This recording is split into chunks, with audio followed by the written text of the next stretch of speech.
Hey, what's up, guys? I wanted to come on here and share something real quick.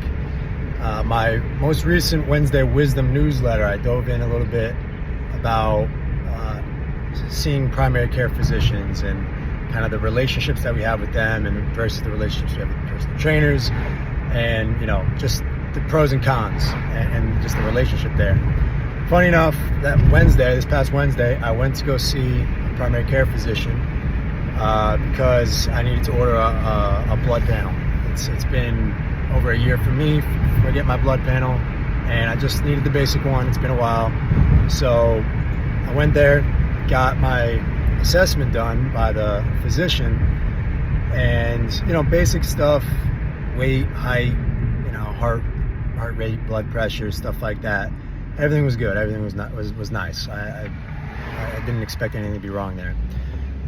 Then when it came to the blood panel, I was asking for specific things because when I work with my clients, I ask for their blood panel results, and a lot of times I don't see on their results, on their panel, specific measurements, specific tests being done that really have a lot of impact and have more leverage than your typical blood panel, meaning something like your total cholesterol or even your HDL and HDL isn't as important as something like your triglyceride to HDL ratio, or really trying to get an ApoB measurement to see how much risk you're at for a cardiovascular event based on how much pressure and how much plaque is building in your bloodstream.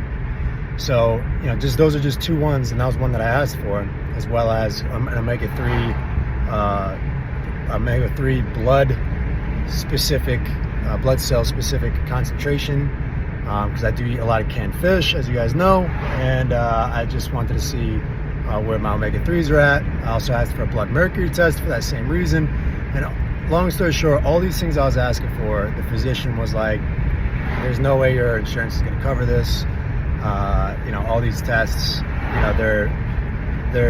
you'd need a diagnosis in order for me to even make these even feasible of getting paid for. Meaning I would have had to have been pre-diabetic or diabetic, had hypertension, been overweight, essentially have some version of metabolic disease in order for me to get these measurements that are actually preventative, things that actually give me the answers to whether or not what I'm doing now is important and I'm doing the right thing. So instead I get useless numbers like total cholesterol, and I work with people that they have high total cholesterol and they're on a statin, but at the end of the day they really don't need to be, because it's not the total cholesterol that's the problem, or the LDL that's the problem. It's essentially, it's a much deeper problem. It's a metabolic problem, and a statin is a band-aid in that scenario. And again, I'm not saying the statins are entirely bad, but for this specific individual, it's not. They're not metabolically healthy in that sense, and there's much more they can do on their own without the statin to improve their health.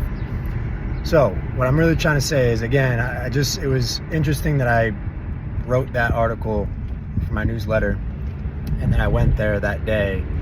And another thing that I mentioned was just how physicians are not really in the best shape either, and I was looking around the clinic, and I didn't see very many people that were in great shape. In fact, I'd say 99% of the staff, there's one person that I saw on the staff out of the dozens that I saw that was not overweight or looked out of shape.